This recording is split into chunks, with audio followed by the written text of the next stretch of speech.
ating mga na-ASCO fans na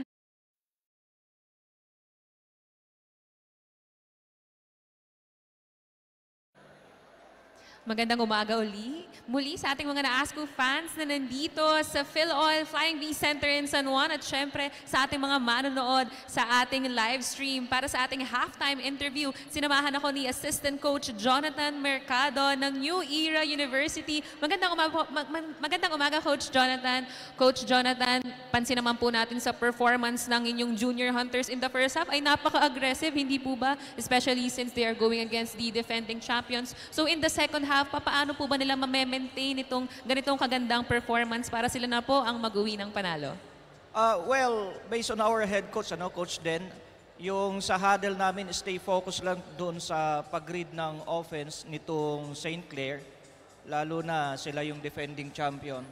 So, based on our head coach, talagang keep going lang sa defense namin. And hopefully, we can carry the momentum coming to the second half of the game. So, focus lang kami sa defense.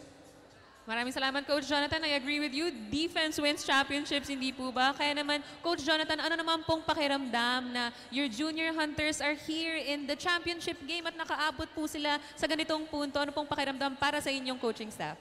Yes, this is very important to us, especially to the New Era University community, because historically, this is the first time.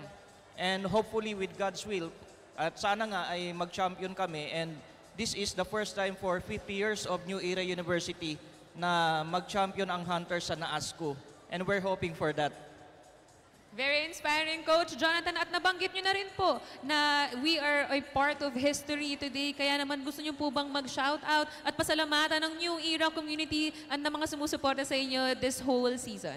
Yes, we would like to carry this opportunity to thanks our school administration for letting us to join NAASCO. And of course, we are very thankful to the NAASCO community for welcoming us here. At saka sa aming sports director, at saka kay Boss Art, and especially to our head coach, Coach Den. So we are very thankful to the support of the whole New Era community, especially the parents, the players, as well as the students. Maraming salamat. Once again, that is Assistant Coach Jonathan Mercado of the New Era University. Salamat po for joining me today. And back with Miss Princess Legaspi, our host for today is our next performer for the NAASCO Super Finals. Magbabalik po kami.